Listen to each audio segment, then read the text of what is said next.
and resist all tendencies toward class equalization. Their opposition and their distrust of democracy, and by democracy they meant a system not just of elections, but a system that served the interests of the demos, of the mass of the people. Their opposition to democracy and their dedication to moneyed interest was openly and repeatedly avowed. In fact, their preoccupation with their class interests was so pronounced that one of the delegates, James Wilson of Pennsylvania, finally complained that he was hearing too much about how the sole or primary object of government was property.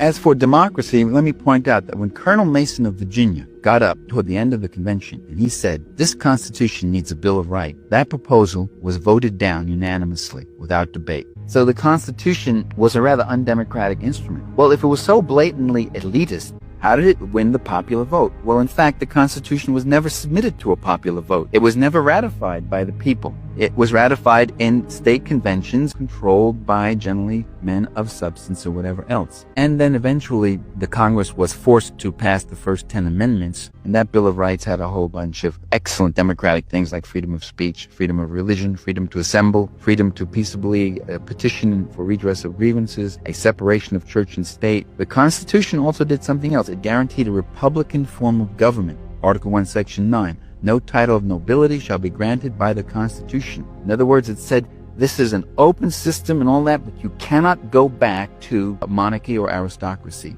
which was a real concession because about 21 of the 55 delegates favored some form of monarchy.